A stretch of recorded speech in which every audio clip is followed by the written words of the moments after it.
That is when Nnamdi began to smell a rat. Because what is so special about Nyako? Is she not just a judge like every other judge? Why must she be the one that the file will be going, you recuse yourself, you bring the file back to the same judge? No. What makes Nyako so special to try Nnamdi Kanu's matter? Now, Nnamdi has no other option rather than to write an open letter. So let Nigerians see how he is faring with his trial. Let Nigerians see it. They tried the same thing with Nnamdi Kanu. A plane flew into Kenya, got Nnamdi arrested. Whatever way they used to hypnotize and put him into a plane and bring him to Nigeria, only them knows. Even though Kenyan government says they are not even aware that the plane came to Nigeria, but that is also a falsity, because every plane that takes off from any airport in the world has a destination. Yes, it is known. Just like a ship. Any ship that takes off from any port in the world, there is a monitoring mechanism for ships, just like there are for planes. You know, Nnamdi Kanu had or have legal representation all the while. A greater number of those doing them pro bono. You can see that of Ejimako. You can see that of the other young man from what's his name. Now, these people have been representing him all the while in court. But if you watch the scenario of what happened last week in open court, even while the judge was still sitting, he opened up and said he wanted to take his fate in his own hands. Let him defend himself. Let him talk how he feels.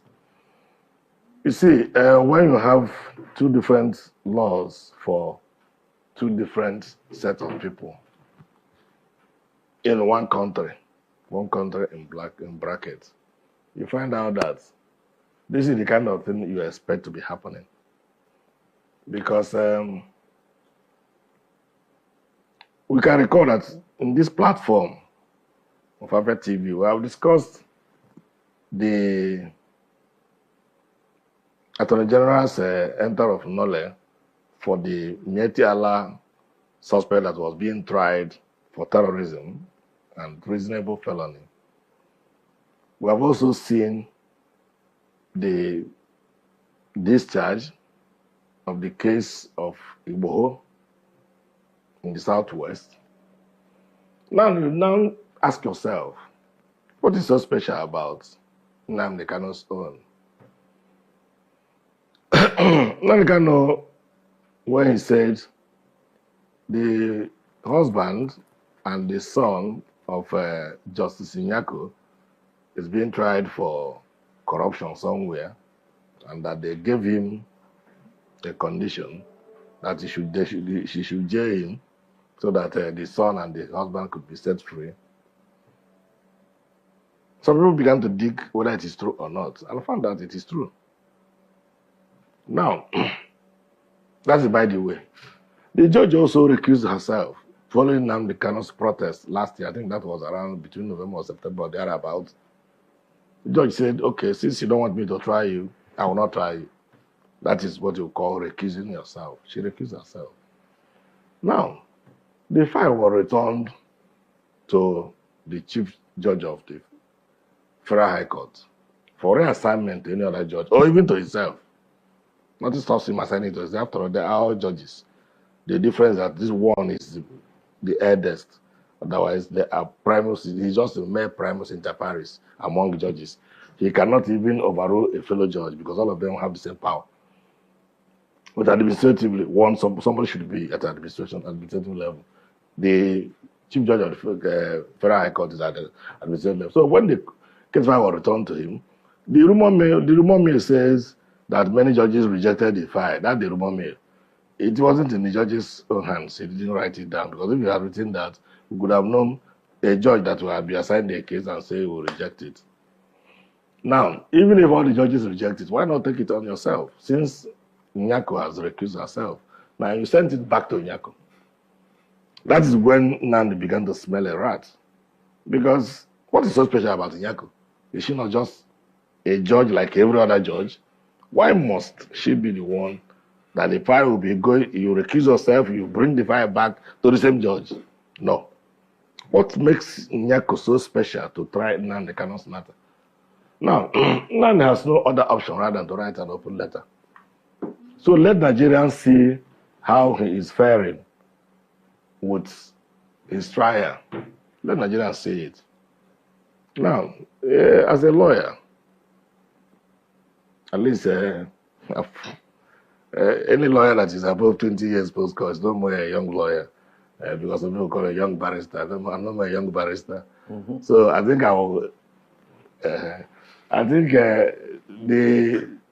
my take home from this very trial is that it is no more prosecution of a suspect, let me put it that way. It's no more prosecution of a suspect. It is now persecution of a suspect. Because why do I say it is persecution? Persecution is saying that, number one, you have an illegal act which you committed to bring Nnamdi Kanu to Nigeria. That is rendition. It is illegal, both under international law and our own law. But then it happened under Buhari. And Buhari, like all we know, is a man of rendition. He tried to rendition Umar Diko, where he was a military head of state. But the eagle eye of British police, the American police, I think it was American police also, I think British, they caught him and then opened the crate. Lo and behold, it was Umar Diko that was created in a crate, about to be taken back to Nigeria on a diplomatic bag. Because according to Buhari, he was indicted in a military tribunal that was set to try politicians who held sway in Nigeria between 1979 and 1983 when they had their coup. Now, they tried the same thing with Nnamdi Kanu. A plane flew into Kenya, got Nnamdi arrested. Whatever way they used to hypnotize and put him into a plane and bring him to Nigeria, only them knows. Even though Kenyan government says they are not even aware that the plane came to Nigeria, but that is also a falsity, because every plane that takes off from any airport in the world has a destination. Yes, it is known. Just like a ship. Any ship that takes off from any port in the world, there is a monitoring mechanism for ships, just like there are for planes. So telling us that they don't know that the plane came to Kenya and took Nnamdi Kanu is neither here nor there. But let us leave Kenya out of it. Let us look at the people that orchestrated the mass rendition to Nigeria. Now, having been rendition to Nigeria, the question is, what stops you, assuming you have renditioned them illegally? And you can recall also that there are about 1 or 2 court orders or court judgments telling them to release Nnamdi Kanu. And in all these things, the federal government has never faulted. Either way, they will say they will draft a new charge. If court discharges you of a given charge for which you were arraigned in court, and you are still kept by the security agencies 1 minute after that order, it's an illegal detention. You are measured as a national leader by your respect for human rights.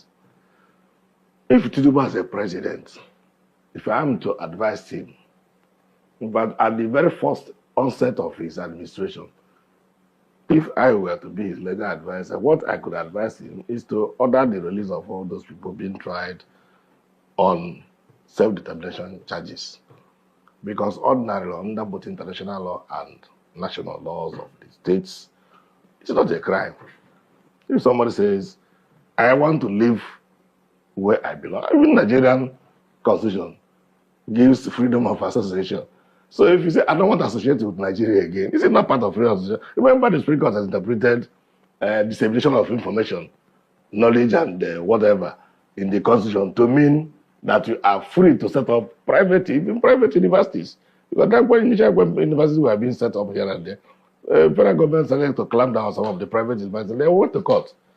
And the Supreme Court interpreted it to mean that dissemination of information and this for whatever reason. also includes setting up university, because this university, you are getting knowledge there, and there are information being displayed there. And that also gave rise to the springing up of some of these private electronic and print media. Like we are here now. Ordinary before, it was the MTA that had the monopoly. Yeah. So what I'm saying in effect is that if the president has been advised rightly,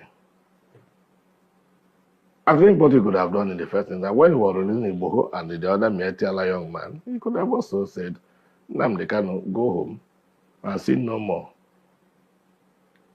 If you want to carry out your demand for self-determination, follow international best practices. There are guidelines. Go to the United Nations, seek two-thirds majority, or find any of the Security Council henchmen, the ones that once they can veto anything, get just one. Let that one come and speak on your behalf, on the behalf of the country you're asking for, under the United Nations Charter. Then go and organize a referendum in your own area. Let us know how many people want to leave and how many people don't want to leave. So, but you also find out that people are saying that the rumor mills making the rounds is that the stakeholders in the southeastern part of Nigeria, in fact, the eastern region of Nigeria, doesn't also want Nnamdi Kanu released. Yeah, that's a very disturbing Yes. thing to, I mean, it's moving around, but in what way would they be benefiting from his continuous detention? Yes, let me tell you how they would benefit. You see, there are two groups of people that control the masses: the state actors and non-state actors. The state actors are the ones purportedly, in bracket, voted into power. They are the state actors. Non-state actors are like people like Nnamdi Kanu and the NGOs. They are the non-state actors. Now, you will find out that most of the time, if the non-state actors gives a directive, people obey it to the letter, including this sit at home that I refuse to go in the southeast. Even if the urban areas now don't observe sit at home, we go to the villages, they are all sitting at home on Mondays. No school opens. The teachers will tell you it is better I will be alive and my salary deducted than I'll be a dead person and nobody pays me anything. So you find out that who gave that instruction for sit at home every Monday? Not state actors. Now state actors have said, disobey it, come to work. I will deal with you if you don't come to work. Yet they are still being disobeyed. So there is likelihood that if Nnamdi Kanu is released, he will rupture the political setting for some of these state actors. So could what a wonderful question, the anchor of this great platform. First and foremost, I want to say someone has come out to say, or has outlined countless times, that he said that the Nigerian government cannot win BiAFRA with a barrel of gun for the second time. Now when he said that, see, Nigerian government cannot win BiAFRA with a barrel of gun, it means that nobody needs to die for them to exit Nigeria. Now, Ojogun fought Biafra in a different dimension. Now, Nnamdi Kanu did it via his own dimension. So everybody is taking it globally. And now, we've seen world body recognize Biafra. We've seen the UN and then some other global body have come out to endorse the Biafra struggle. So kudos to him, it is a plus. Some persons have come out to say that Samonekpa should be discredited, the likes of Ohanes Ndigbo and that of the southeastern governors. But my question is that you said Samonekpa should not be taken serious. Then who should be taken serious? The government who is not willing to protect our people? Is it the people who have refused to speak up when the Igbo man has been marginalized in the country? Is it the same governors who have become a tools in the hands of their Fulani master? So for you to even have a character like Samonepa and Nnamdi Kanu to have come out to say enough is enough, that we are tired of this contraption called one Nigerians. It shows that these people have this mindset that, see, they can no longer be the slave. So for him to have even gone as far as to hire lobbyists that will speak on behalf of BiAFRA in the world, in the UN summit, to me it's a plus, and that alone, the voice of Biafrans will be heard globally, and the voice of an Igbo man is also being heard globally. Now let me take it back the line. When Southern Sudan and South Sudan wanted parted ways, nobody killed each other. Nobody go through the route of violence. It was done amicably. So Samonepa is doing it amicably for him to convince world leaders that this thing is possible. And why the government of the day, the present government of Nigeria, are not seeing it that way. Thank you. You can also to the government, to the Nigerian government, be worried about this. Why would they be worried? The same people have sent assassins to kill Samonepa. Now only he has escaped. So see, one thing about it is that the government of the day, they are panicking. There's panic. You know what it is now? Say a particular tribe, a major tribe, to exit your country. You know how an Igbo man is. You know the investment of an Igbo man is in the country. Now imagine in Nigeria without an Igbo man. Let's just imagine that. I mean, dominance. That means the outside man would now dominate virtually every government parastatals in Nigeria. So now the reason why the Igbo man is still believe that's Nigeria is because the Igbo man is still in the contraption called Nigeria. But eventually, if the Igbo man leaves, my brother, the Yoruba man will know the true meaning of Nigeria, and then we now know who owns Nigeria. Just like what Angwabula said, he said they are not scared of the Igbos parting, exiting Nigerians. That was what he said. He said they are not scared. Indirectly, that means the other tribe would not have sense of belonging in the country, and we know it. I know it too. And African man now has the spirit of dominance. You cannot dominate him. If Fulani man has the spirit of dominance, for you to dominate him, it will take ages. In terms of population, you cannot dominate them. So one thing is that Ojukwu have foreseen this whole thing. That was why he championed this BiAFRA struggle. And now, gradually, it is now becoming a reality in this contraction called Nigeria. Now, there are some Igbo men are even tired of the system called Nigeria, just because they feel their brother is still in president. Man, my brother, I can bet you, come 2027, the Yorubas will be championing the Republic more than the Igbo man. I can bet you that. That I'm very certain of. Yes, we will championing because it is certain when their president, when their brother is being kicked away from the presidency, already there is a plot, and which he himself cannot escape. The president himself knows that there's a plot, and then the big shots in the north are forming alliance. You know it. RFI, a powerful influence in the north, is not in the league. Sorry, is not in good terms with the president. And now nobody can take that factor. What RFI did.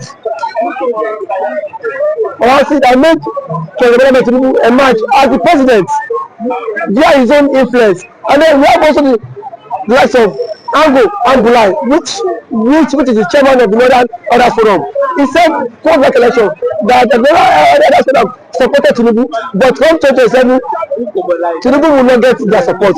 So what does that mean? Now if the average net person is not giving the vote, now where will they get the vote? It just come by 2027. The same thing the universe